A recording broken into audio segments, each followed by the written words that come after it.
Hello the channel, welcome back everyone. Hope you're all looking forward to a nice weekend ahead. We have the special ultra attacking competition this weekend, which is a goalkeeper, an attacking player in the defender slot, a mid, the forward, and another forward or attacking player. So goalkeeper, a mid, and three forwards. So that's going to be a lot of fun. There's some nice prizes in there. It's not a cash comp, but there are some stars, even a star, rare, star super rare, etc. in this competition. I'm looking forward to it. There's no Celtic this weekend. Celtic play midweek and it's a cup weekend. And then we play Bayern Munich, although there's plenty of games after that. Celtic play against Dundee United, play against Aberdeen at home, etc. So lots of good games coming up. So anyways, without further ado, we're going to have a look at the preview. Once we've done that, I'm also going to have a look at some of the teams I've picked already, including something particular. I'm doing a wee battles video with Flindle, who's invited me on his channel, and I'll explain that. It's a 20 quid budget, and I've picked some specific limited guys out for that on that budget. Anyways, on to the preview. So it's a bit unusual looking at a preview and not having to cover Celtic, but there we go. We'll look through some other teams. So Galatasaray against Adana, 3.69 XG, 55% clean sheet percentage. Really good game for Galatasaray. They've not been doing that well, I think, in terms of keeping up to their clean sheet percentages this year, but I think still scoring plenty of goals. Guys to look out for there, Yunus Akgün, Osimhen, etc. All guys who are quite expensive. I guess Mertens sometimes can be expensive. 3.69 XG is amazing, so definitely one to look out for. Bayern Munich against Werder Bremen. Well, Bayern Munich will obviously be resting their first team ahead of the trip to the mighty Parkhead to play Celtic Park, Glasgow Celtic. 3.4 XG, really high. Bayern have been good this season, must admit. I'm going to that game. If not, I'd have been probably watching it from behind the couch.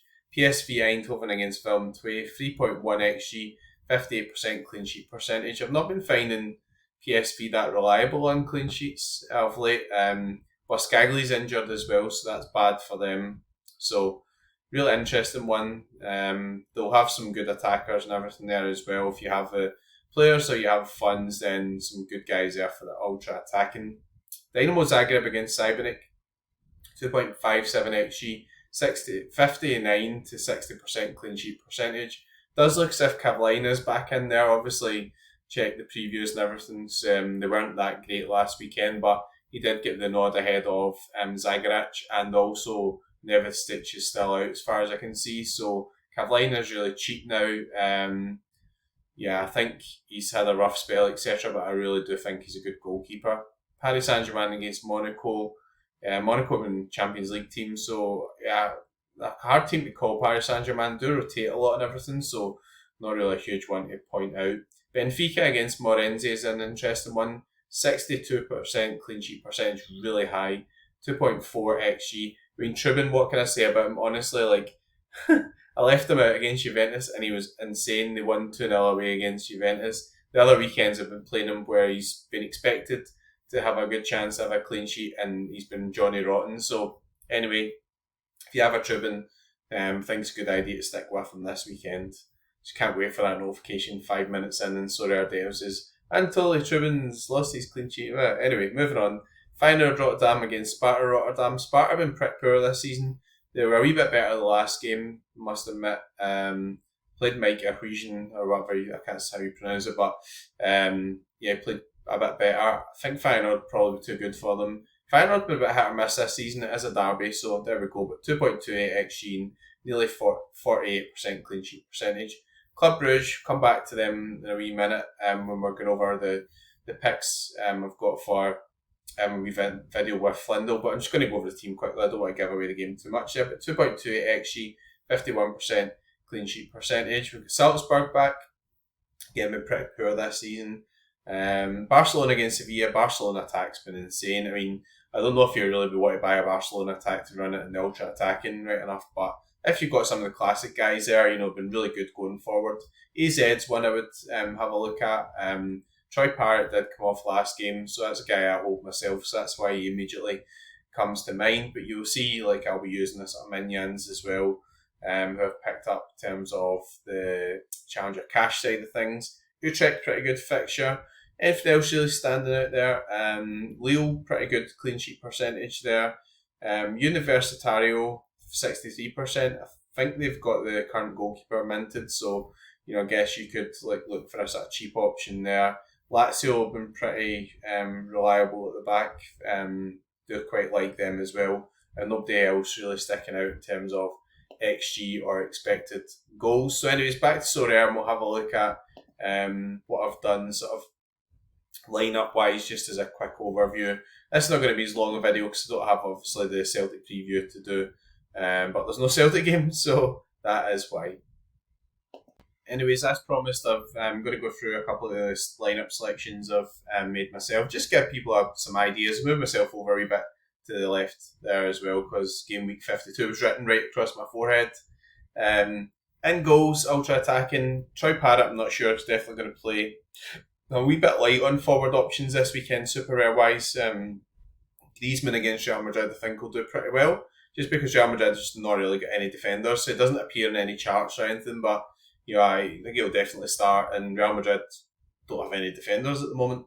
Rare team wise, Carolina I mentioned already. Troy Parrott I mentioned. Shaqiri midfield. Osimhen fits that sort of bill. I do have that sort of classic old card with Osimhen that I really like.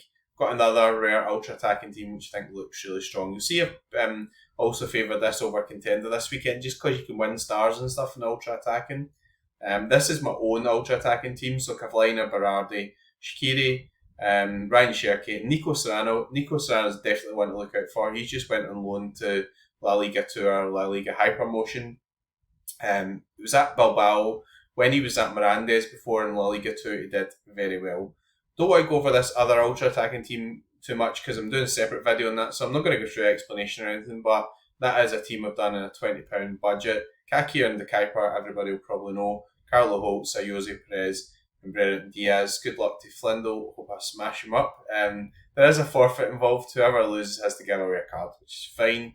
All-star team, Zelenica doesn't have a good fixture this weekend against Hajduk, but I put him in there. Kind of picked him up just to have another sort of cash option towards the end of the season for contender. As I said, I've left out any Real Madrid defenders, playing Sergio Gomez in there provisionally. These are just drafts as well, but this is what I'm sort of angling towards. I do have some champ stuff now. I picked up a Jan Sommer recently and I'm going to run him in the cash comps. Pavlovic again is an in-season card. I was a wee bit tempted to run some of my Brest guys in here, but awaiting on, not the best fixture. They do have some other ones coming up soon. I'm going to go with Ceballos, Vinny and Valverde. Although Real Madrid don't really have many defenders, they have been scoring a fair amount of goals, and it is Division 2, so I'm hoping to get promoted there. The Division 4 one, I picked up Bizot recently on the craft, decided to get a Kenny Lala and a Lees Melu to go with him. That's what happens, just suckers you in. Quite like this team: Petrovic, Pavlovic, Kang and Lee. Yamal, I'm definitely not selling him because I bought the sharp number, and Cavaradonna. Again, PSG have been a bit hard to predict, but there's no Champions League game for them because they don't have to play a playoff like Celtic do. This is one of my first ever sort of Challenger in-season super rare entries. As a D1, I did have a D1 entry that I hadn't been using. Won't really matter soon because it's going to change to one big division, but Kakia, Skriniar I think is a great shout, honestly. Like, just moved to Fenerbahce, didn't really do much, obviously, at PSG, but should be good at Fenerbahce. It's not the easiest fixtures they've got this weekend, but there we go. I mentioned AZ earlier. Minyan's been really good recently. Ayeze Ueda, obviously Gimenez is away to Milan, and Kokshu could easily be a captain choice. I don't know, need to decide on that. Man, season one's a wee bit hit at the moment because Gyökeres is injured, so again pretty similar. Kakia, Skriniar, I'm going to go for Tadic in there. Shelter up because I think Di Maria is injured, so I have a better chance of starting. The other ones I'm not viewing really is that strong. And then contender, there's no Celtic at the moment, so this is a kind of cobbled together D2.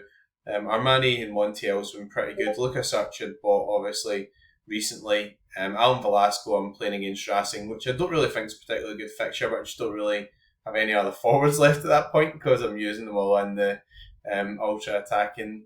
And I think I've also got an under 23s out this weekend as well. So Nicholas Polster, who's just come back, he's my kind of sole under 23 goalkeeper option at the moment, really. I've not really been enjoying the under 23s so much, but I might have a more of a go at it now that they're scrapping the divisions. I think the problem with under 23s is they're more inconsistent. And you're going up and down through the divisions, but I quite like it. Team Arnzenter's is good. De Kettler's class. Verona can be a bit leaky. Nico Serrano mentioned earlier, and Armelaine has been pretty good. And I've got Furts in a classic team, which is a D2, which is a bit of a shame, but Caprile's been excellent. Luka Vuskovic, superb. Franco Ibarra, good player. Furts, everybody knows. Nico Serrano, I'd mentioned earlier. Again, it's just a divisions thing. I mean, don't want to go over and over it. I'm not always the biggest fan of divisions. First, I would quite like to get in a better lineup than that, but there's no EPL this weekend. I guess I could run some Real Madrid guys in Champion instead, but I've decided just to leave them in La Liga. Barcelona have been a bit hit and miss recently as well, so if Real Madrid get a head of steam up and get a couple of goals against Atletico, then you still never know. I'm in D2 as well. The main hope is to get back to, I guess, D1 and make sure we've got the chance to play for that sort of bigger cash. Anyway, hope you all enjoyed the preview. I've got a bit of sort of lineup selections and some ideas, give you some food for thought in terms of some guys to use for the weekend. And we'll end in the customary fashion anyway, which is good luck and go for it.